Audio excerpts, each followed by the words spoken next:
अस्सलाम वालेकुम जी दोस्तों, वेलकम हो गया यूट्यूब ते नवे आ रहे दोस्तों का। लो जी 32-33 कबूतर बाहर कढ़े सी, जिन्हों चो मेरा ख्याल हम 20 रह गए। ठीक है, ये हम गए हुए ने सारे समान। माशाल्लाह मैं अज ड्यूटी तो ऑफ सी, मैं क्या चलो अज इन्हों का रिजल्ट लेके जाके, तो माशाल्लाह सारे समान निकल गए ने, तो वो जाके खलोते अल्लाह खैर करे। तो यही बस इन्हों का पीरियड हैगा सी। अज मैं वेख लेने किहड़ा समान जा रहा, तो अल्लाह खैर करे। पहले यह शामू वाली चपड़ी गई, तो यह भाजन उधर जाती नहीं पई शामू वाल, बार बार गिड़ के इत्थे ही बैठी आ रही। तो अगर अज बह गई ये भी बाहर ही रहेगी। एक कल कबूतर फड़िया सी, वो मतलब जिहड़ा पल्ले दे विच मैं तुहानूं दस्सिया उत्तों आ रहा है, तो इधर निकल गया, फिर आ गया सी। वो अल्लाह खैर करे, वो भी मैं कट के मार दिता। मैं कहा टाइमों टाइम ही अपने घर जा, वो भी लगा रहा, वो फिरदा पे। बस इंज ही है 20 कबूतर ऐना जो मैं कहना 10 भी निकले आए ना, जेड़े समानों जाके आ गए। एक बच्चा बड़ा खास गया है, वो मैनू नज़र नहीं आ रहा, है तो बड़ा उच्चा हो गया सी। अल्लाह खैर करे, अज खैरो खैरियत नाल बंदा, वो है भी वड्डे परां दे विच, ते ओनू अज अंदर कबूतरां दे हटा के ना अंदर वो आ गया जो भाजन ऐ चिट्टा जा शायद तुहानूं नज़र आवे। ये वड्डे परां च हैगा, 8-9 पर दा हो गया है। और बहुत अच्छी पट्ठी है, बहुत अच्छी पट्ठी है।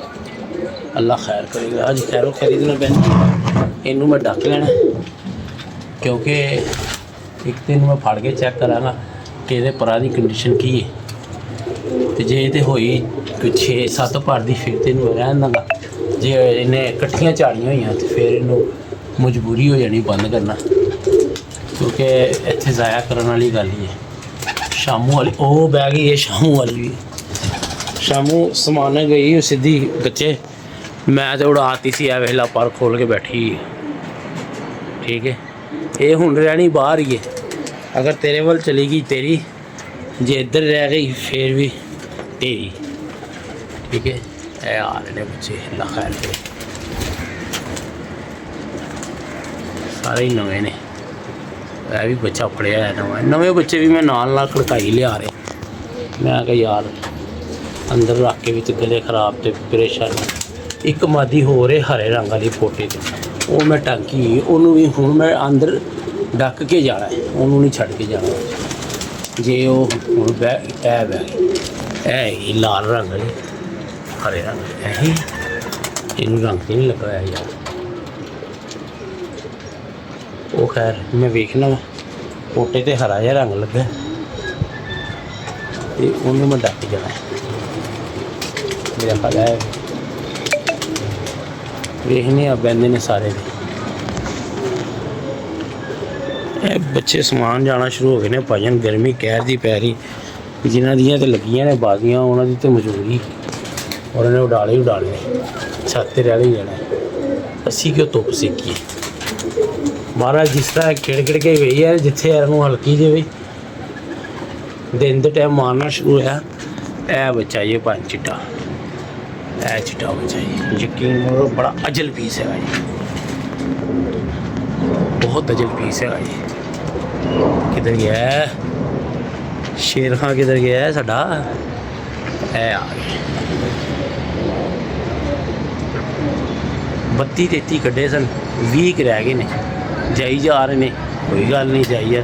पर जेडे रह जाएंगे ना, वो उन्होंने फिर लाजवाब ही काम होएगा।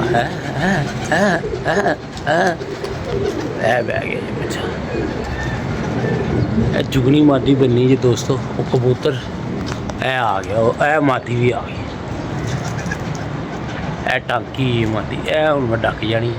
अल्लाह खैर करेगा, क्योंकि ए बड़ा तंग हो रही है। या रहती है दोस्तों, रवे बाहर ही इंज ही रुल के आती रहे।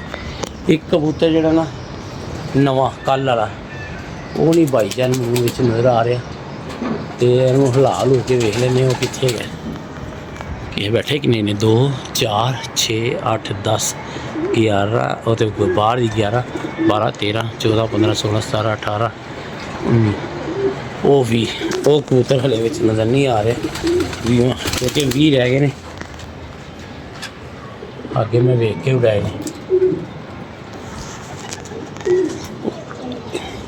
ਇਹ ਟंकी हुई मादी दोस्तों ये बहुत अच्छी है, बाहरों चार्जर छड़ के मैं चार टंकी लगी आ रही है माशाल्लाह। इंजी ना सारे बह जाते हैं, फिरती रहती है।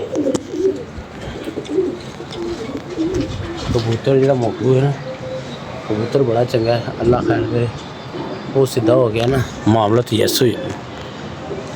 अज घर है सी है तो नहीं बैठा है ना, यही बैठा है बैठा है भाई। कोई गल नहीं, अज बह गया तो कोई गल नहीं। मादी भी बहती है, मादी नूं अज असीं ना डक देवांगे शाम तक। बत्तियां तेतियां चो रह गए ने सिर्फ 20 दोस्तों। इंज असीं तो इंज गजाने यार, दिन रात बाहर ही रहंदे ने, इत्थे ही दाना दूना खांदे ने। यह वेखो तो कुंडियां भर दी दियां ने, छावें रख दी दियां, इत्थे भी मतलब हवा चलती रहिंदी है, पानी गर्म नहीं हुंदा। ते तुहानूं पता थोड़ी जी इधर छां है, थोड़ी जी उधर छां है। जेह्ड़े तुसीं गजाने ने ना भाजन पहले दिनां च ही चले जान। बड़े बड़े चंगे विच कबूतर विच नज़र नहीं आ रहे कि मतलब तुसीं असीं छड्ड के गए अज मतलब 32-33 कड्ढे ने। सुबह आख गल सुबह तो वास्ते नवीं हुंदी ना, वो बाहर ही रहे ने, मैं डक्के ही नहीं गए। मैं कहा यार डक्कन का फायदा कोई नहीं, इत्थे ही रहणगे। ते जेह्ड़े फिर इस पीरियड चों निकल के बह जांदे ने ना, अल्लाह दे हुक्म उन्होंने फिर किसी गल नाल ही डिगना, उन्होंने इंज तो नहीं डिगना। यह हुण कल दे 2 कबूतर विच नवें जुड़े ने, ठीक है। एक वड्डा कबूतर, एक चपड़ी भी छोटी गेड़ी चो समान आई है। इन्हें हुण कित्थे जाना, इन्हें बैठे रहना, अल्लाह खैर करेगा। तो जनाब यह मादी है, यह वेखो यह टांकी है माशाल्लाह, यह चंगी फिर रही इंज ही फिरदी है कि मैं इनू की कहना है, ठीक है। तो बेस्ट ऑफ लक सारे दोस्त वास्ते जेह्ड़े गर्मी सेक रहे ने भाजन। अल्लाह करे कोई हल्की फुल्की बारिशां हो तो कबूतरबाजी तो होवे शाम तक। हुण भी शाम तक ही जानी है। बड़े तुमन खा कबूतर जेह्ड़े 7-7 बजे बह रहे सी ना। ए देखो दोस्तों यह टांकी है, बह गई ए साला च बहती और मादी बहुत तगड़ी है। इंशाल्लाह ताला अस्सू च कड्ढनी है बाहर। तो इन्हें मैनूं पता है वैसे ही हनेरा पा दिया करना। कुछ मादियां इहो जिहियां हैगियां ने, यह बैठियां रहनियां, भावें दाना पाया गया थोड़ा जिहा।